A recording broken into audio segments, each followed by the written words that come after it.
Hello, everyone. Let's talk about what happened on Friday Night SmackDown for June the 13th, 2025. That's right, folks. Friday the 13th episode. Ooh, I'm superstitious. I'm into the supernatural. Let me know below in the comments if you are. The show opened up and it ruined the King of the Ring man's first round tournament matches for me. And the reason why I ruined it was when John Cena came out, talked about how he's going to defeat CM Punk at Saudi Arabia, United Champions, retain his Undisputed Universal Championship. When LA Knight came out and said he's going to be the one to win King of the Ring, challenge Cena or Punk, whoever wins at SummerSlam, Orton came out, Cody Rhodes came out, said basically the same thing. And then Orton said, if I have to beat you, Cody, in the finals, I will. And as soon as he said that, I'm like, you watch. Orton's going to win his, Cody's going to win his. And sure enough, that's what happened and it ruined it for me. The opening match was Randy Orton, Carmelo Hayes, Aleister Black, LA Knight in the first round King of the Ring tournament matchup. Now, Orton all match, Hardy did crap all nothing. He did a couple scoop slams, a couple punches. The Orton stomp to Carmelo Hayes. The only thing cool he actually did do was the DDT off the ropes on Carmelo Hayes. That was to Black, but at the same time he was going down with the DDTs. LA Knight ran and delivered a neck breaker on him, so that was cool. Besides that, Orton just spent most of the match lying on his butt outside the ring or tripping people or just walking around posing. He ain't got the wow factor anymore like he used to do. Like used to have me like he's up there. Like in the years now, how he move in the ring. Every move he does keeps hurting his back, and he ends up having back injuries throughout the years. And this match was no different. Every time he hit him, like those DDTs off the ropes, the scoop slams. Every time he got knocked down, he was holding on his back every time. The wow factor of him being announced to the tournament was just like for that, a wow factor. He should not have been in the tournament, honestly. It should have just been someone else in the tournament because Aleister Black, LA Knight, and Carmelo Hayes, to me, were the highlights of this match. They were just cleaning house. I loved LA Knight. He smashed Orton's face off the steel steps. And then grabbed Carmelo Hayes and carried him halfway across the ring. And it's like, hey, Carmelo, meet an announce table. Like, I don't know, like 15 times his face bounced off that announce table. Aleister Black went for Black Mass LA Knight. LA Knight dodged it. And I love that. When he dodged that, Aleister Black gave him kind of like a grin. Then ran, jumped off the ropes, and moonsaulted Carmelo Hayes, who was not expecting that at all because he was outside beating up on Randy Orton. That was cool. Carmelo Hayes did a good job, like isolating the three guys in different parts of the ring, and then hitting high flying moves off the ropes on each of them. Man, he was on a roll. Then Aleister Black just ran up and kneed him right in the face. He was seeing stars from that knee to the face. That was for dang sure. Aleister Black then delivered kick strikes to Carmelo Hayes, just one after the other, is rocking him. And as that was going on, in the other corner, LA Knight just punched away on Randy Orton. That was cool. LA Knight hit the Rose Plant DDT on Aleister Black as he bounced off the ropes to do like a moonsault to Carmelo Hayes and moved out of the way. So Aleister Black landed on his feet, then LA Knight just ran in, Rose Plant DDT'd him. That was awesome. I thought he was going to win the match there, but Bronson Reed and Braun Breaker showed up. Bronson Reed distracted him. Braun Breaker got in the ring, speared LA Knight as he turned around.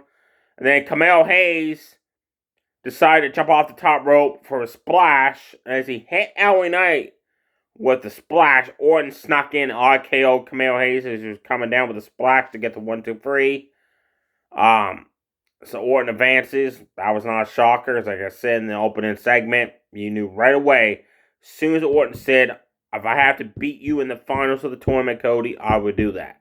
So you know there was what's going to happen. Then the main event was Cody Rhodes, Damian Priest, Andrade Cien Almas Nakamura in their qualifying match. And I think because of like time running out, they were just like fast paced. Like you could tell they were rushing it. Andrade delivered his top rope moonsault onto Damian Priest. Delivered one to Cody Rhodes as he had figure four locked in on Nakamura. Hit his running knees in the corner on Nakamura. Went to do it on Damian Priest, who caught him. And then he went to choke slam him. That was cool. Andrade flipped over. Then hit that spinning elbow and just drilled Damian Priest with it. That was awesome. Then he ran to do the running knees in the corner on Cody Rhodes. And Cody ducked, so Andrade hit the top turnbuckle. His knee did. Then he landed outside the ring, and Nakamura was out there and just started stomping away at him. That was cool. Nakamura delivered yes kicks, ignored Damian Priest in one corner, and then forearm shots. There was some stiff forearm shots too. Then Cody Rhodes is in the other corner, just dishing out punches to Andrade Cien. Cody set up a table outside the ring, got up on the ring apron, and Nakamura just ran and kicked him off the ring apron. And poor Cody went for the table he set up. That was funny, I thought. Damian Priest, wow, during the match, he tossed Nakamura way up in the air and paid dirt him on the way down. He got some height on that pay dirt when he threw him up and connected with it on the way down. Cody messed up on disaster kicks. Cody Cutter. He went to do a double one on Andrade and Nakamura, and he messed up, never touched him. So then he ran up. He made up for that with an awesome top rope Cody Cutter on Damian Priest. That was awesome. Damian Priest just drilled Cody and Nakamura with those right hand punches he does. He went to drill Andrade with right hand. Andrade blocked it, hit that Falcon Arrow. Then Damian Priest got right back up and just delivered a Falcon Arrow of his own to Andrade. That was cool. Cody Rhodes won the match when he crossroads to Andrade Cien. Then had a crossroads to Nakamura to advance to the second round. Now, the queen of the ring tournament matches that happened tonight. All first 4-round matches on SmackDown was all tonight, which I liked. Because instead of having 1 week, 2 of them, SmackDown changed up like Raw was doing. Raw did one man's, one win them. The next week they're doing the other one. SmackDown was no, we're doing all first rounds on this episode. That was cool. The Queen of the Ring first round matches, what I like about those ones, folks, was you could not predict who was going to win these. Charlotte Flair, Alexa Bliss, and who was the other person? Candice LeRae, that's who it was. And it was supposed to be Chelsea Green, but she missed her flight. She missed her plane. So Nikki Dallas replaced her with Alba Fire. This match started off kind of awful. Charlotte Flair got double team suplexed by Alba Fire and Candice LeRae twice. And then she kind of hawked up like the Incredible Hawk and then started punching away at him. Then you could see her turn around and walk to Alexa Bliss, who came off the top rope and hit her with a crossbody. I didn't like that. Then Alba Fire told Candice to distract the referee so she could slam Charlotte Flair down. I don't understand why she told her to go distract the referee. There's a fatal 4-way, which means no DQ. You don't have to distract the referee to deliver a cheap shot or something like that, Alba. That didn't make sense. And I hate how Charlotte Flair snaps on that figure 8 submission without working on the leg. And when she snapped that on Alexa Bliss, I was like, oh my god, no, Charlotte Flair's going to win this. But thank you, Candice, with that amazing lion salt. Breaking up that submission was awesome. Alexa Bliss, she cleaned house on all 3 women, just dealing damage to them big time. Then she turned around and Candice just jumped up and cold breaker her. And man, Alexa Bliss just bounced onto the ropes. And then just fell down. She was knocked silly there with that cold breaker from Candice. Alba Fire took off her suit. Which I can understand. If you're wearing a tuxedo wrestling all match, it's going to get hot. So I don't blame her for taking off her tuxedo. Then she does that salute pose, and she turned around and Charlotte Flair speared her. That was kind of lame. How she took time taking the tuxedo off to turn around and just get hit with a spear. I love the finish of this match. I loved it. Charlotte Flair had Alba Fire in the figure 8 submission. Alexa Bliss gets in the ring, grabs hold of Candice LeRae, and just waves to Charlotte Flair Sister Abigail DDT's Candace for the 1-2-3, and the Charlotte Flair realizes she just lost the chance to go into the second round of the Queen of the Ring tournament. I loved it. I loved her facial expression. She was ticked off, and it looked good on her because she didn't get her way by winning the tournament. And there's no way for her to complain that Alba Fire tapped out at the same time Alexa Bliss hit the Sister Abigail DDT on Candace, because even the announcer said after the replay they showed it. Alba Fire tapped out, yes, after the bell rang. Not when the bell, right before the bell rang, she tapped out after it. So there's no way Charlotte Flair could cry, moan, and complain and get added to the tournament again the second round, because it ain't going to work. So Charlotte, get over with it. Go to the back, whine, complain all you want. I love the fact Nick Dallas is not caving into her demands. I love it. And it looks good on her, too. I'm happy Alexa Bliss won. I hope she wins Queen of the Ring this year. She deserves that for being gone for so long. What a way to come back and win Queen of the Ring tournament and go on to challenge Tiffany Stratton or Io Sky, whoever the women's champion is at that time. The other women's first round matchup was Nia Jax, Jay Gajo, and they announced who the other two women were. It was Piper Niven and Mia Yim. And this match was awesome from start to finish. Piper Niven and Nia Jax decided to team up on Jay Gajo and Mia Yim. They did some damage to them, man. Like that Irish whip into a boss man slam on Mia Yim was awesome. Then that powerbomb into a running swanton drop on Jay Gajo, that had to hurt. Jade powerbombed Mia Yim so hard in that match. Mia Yim's back of her head bounced off that mat, whiplash effect. Then she bicycle kicked Piper Niven right in the face. Then she picked up Nia Jax and slammed her down. Nia Jax got right up. Then she super kicked her. Nia Jax got right up again. You can see Jade's expression was like, oh, I am in trouble. And Nia Jax just destroyed Jay Gajo for 5 minutes straight. I love that. Just the way she got up after those moves, like the power slam, the super kick, all fired right up and just cleaned house on her. Mia Yim did mess up on her Corona on Nia Jax, but she made up for it with an awesome, amazing top rope moonsault, knocking down all three, win them later on in the match. Then she took it right to Piper Niven. She had a 10-0 DDT off the ropes. Piper Niven was getting up on the ropes, so she ran Bulldogger off the ropes. She was getting up again, so she ran, top rope splashed her as she was getting up, knocking her back down on fire. Then her back was starting to hurt, which I gotta understand because Nia Jax and Piper Niven did a number on her back when they double teamed her for sure. And then Jay Gajo sent her out of the ring, and then Piper Niven was outside the ring and decided, enough of teaming up with Nia Jax, I'm just going to spear you through the barricade. That was cool. Then she ran in the ring, ran halfway across the ring, jumped up and actually connected with the Veda Bomb on Mia Yim. But then Jay Gajo snuck up behind her, hit that Bo Nelson into a face plant for the 1-2-3. So Jay Gajo advances. And it isn't Raw versus Raw, SmackDown versus SmackDown. It's Raw versus SmackDown.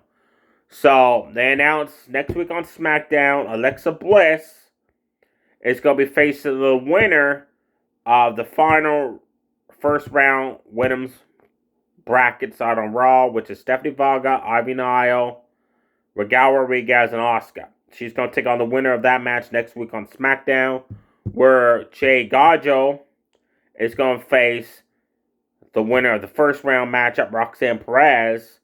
I guess that match is going to be happening on Monday Night Raw, maybe next week or the week after. The only match that happened that was not involved in King of the Queen Ring tournament was a tag match, which was cool, which was the Wyatt Six members, Joe Gacy and Dexter Lumis, and they came to the ring, and then backstage they showed all the tag teams and Nick Dallas, and he chose the Mosaic Machine Guns to hit the ring to face him.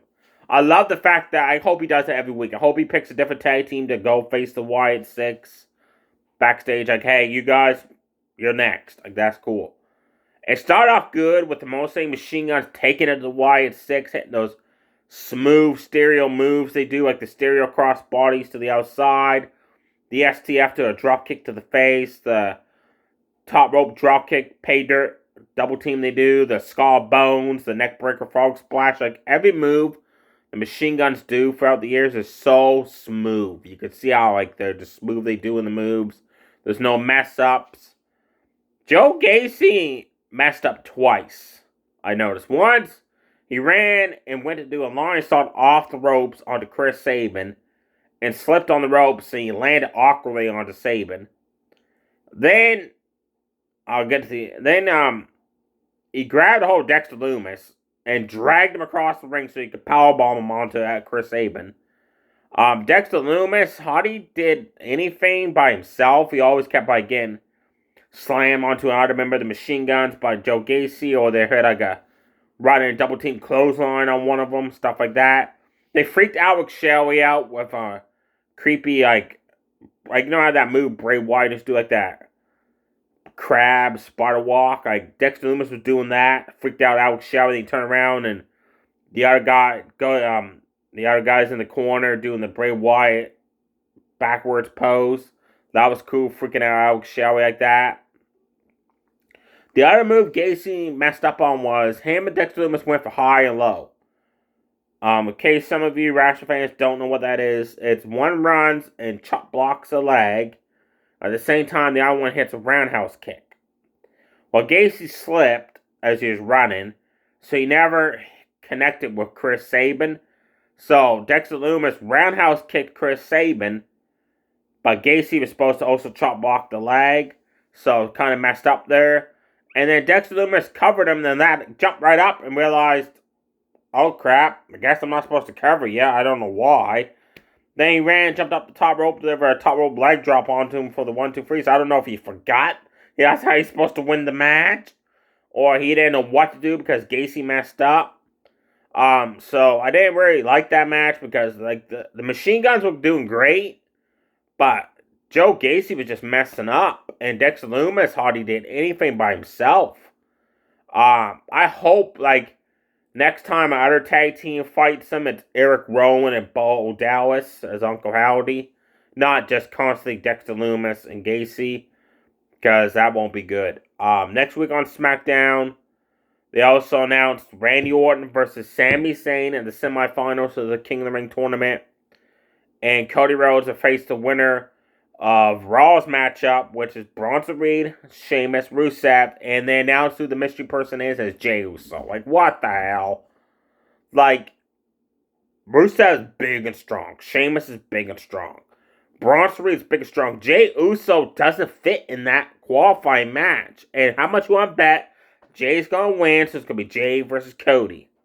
If that's the case, the man's side of the tournament is so predictable, whereas the women's side, I can't tell who's going to win this. Because whoever's winning it, it's not like you expect them to be the one to win it, right? Like, I thought for sure Charlotte Flair was going to win hers, and nope, Alexa Bliss won it. I thought for sure Rhea Ripley was going to win hers, but Roxanne Perez won it. See, so like there's surprises on the women's side, whereas the man's side, you can tell who's going to win them. Let me know below in the comments, do you think Jay should be in that King of the Ring qualifying match next week on Raw? Or should have been out of powerhouse like Omos or Otis? Otis would fit perfectly in that match. Like, he would fit perfectly. But no, let's give it to Jay. Some segments happened. John Cena, after Cody, or now when I interrupt him in the opening segment, went to leave. He's walking backstage. Ron Killens, basically R-Truth. I'm going to call him Ron Killens now, because I respect R-Truth like that. He attacked John Cena from behind, ambushed him, got some cheap shots in, until Nick Dawson officials separated him. Later on in the show, John Cena came out, called for Ron Killens to come out and get his butt kicked. But instead, CM Punk surprised everybody. He came out, they talked back and forth again for who's going to fight, who's going to beat who. Saudi Arabia, at Night of Champions. And CM Punk saying he's going to be the one to defeat John Cena before he retires as champion. Then CM Punk left, Ron Killens again ambushed John Cena from behind. Got some more punches in, some cheap shots. And again, referees, officials, Nick Dawson separated them. And Nick Adala said next week, Ron Killings versus John Cena, non-title. I liking this match that's happened on episode SmackDown. That's cool, but it should be for the title. Let me know below in the comments if you think Ron Killings should have a title match against John Cena, or do you prefer that it's not a title match? Jacob Fatu came out to explain why he screwed over Solo Sikoa at Money in the Bank, and I loved it. He said, I kept telling Solo, I don't need help, and you kept distracting me, costing me matches. You brought in Jeff Cobb. He said there's a reason why Roman didn't recruit him into the first bloodline. There's a reason why we didn't recruit him in the second bloodline, because he's no good and he can't handle tough competition like me. And thirdly, I didn't appreciate the fact that you said I was dumbfounded and I don't know no better and all that. You were playing me along. So Jacob Fatu is now a face, and the fans are cheering for him. And then Solo came up with the Titantron with Jeff Cobbs wearing shades. And Solo said, I'll be there next week, and you better apologize to me, or you will be replaced. Now, they only announced they've hired an Irish Samoan of the Bloodline Dynasty that's related to Roman Reigns. He's been wrestling in MLW, Japan, AAA promotions, and that. If it's not him that shows up next week to take Jacob Fatu's place, maybe it's the return of the Tonga brothers. Toga Tonga and Tama Tonga, because they've been off TV. Well, one had an eye injury, one had an arm injury. Those guys are injury prone. They've been injured twice already. Maybe they'll be the ones to replace Jacob Fatu or the new guy. Naomi came out bragging about how she deserves to be Money in the Bank winner. She did an amazing job at the pay-per-view. I was drinking water when she said that, and I basically did a Triple H water fame. Because Naomi did all or nothing in that ladder match. She messed up on moves. And then she climbed up the ladder and hooked the briefcase easily. So the fact that she was bragging about how she dominated the match and stuff, like, oh my god. And then Tiffany Stratton came out, and I love this. She said, look, you shouldn't be Money in the Bank winner. I loved it. She said, hey, let's just get this over with. Just cash in right now. We'll have a title match. Then Naomi said she'll cash in when Tiffany Stratton's been beaten up. And then Nia Jax showed up furious that she lost to the first round matchup. So she has to take her frustration out on somebody. She took it out on Tiffany Stratton, hit the bonsai drop. Then Naomi crawled over to Tiffany and then teased cashing in. Then she walked away. She's like, not yet. Too soon. There you have it for what happened on SmackDown. Monday Night Raw, we got Rusev, Sheamus, Bronson Reed, and Jey Uso in the final first round matchup on the man's side for Raw. And for the final four with him is Oscar Rodriguez,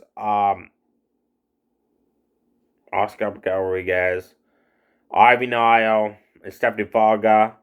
The winner of that will face Alexa Bliss, and Jay God's going to be facing Roxanne Perez. Orton's fighting Sammy in the second round, and we know it's going to be Cody versus Jay. That's a given. So, honestly, that fatal four-way on Raw with the four guys, you already know that who's going to win it. So, honestly, what's the point of watching it, right? And where is this going to lead with LA Knight costing Braun Breaker a match on Raw in the King of the Ring tournament? Then Braun Breaker returned the favor, costing his spot in the advancing the tournament. So, is it going to be LA Knight going after Seth Rollins? Maybe they're going to have a match on Night of Champions or something. That's what it's going to lead to. Or LA Knight versus Braun Breaker. Or is LA Knight going to have some backup against Rollins, Breaker, and Bronson Reed? Maybe he recruits CM Punk and Jey Uso, because they've been feuding with those guys later on. And Cody Rhodes as well. There you have it, folks. Stay safe, everybody. Too sweet. Bye.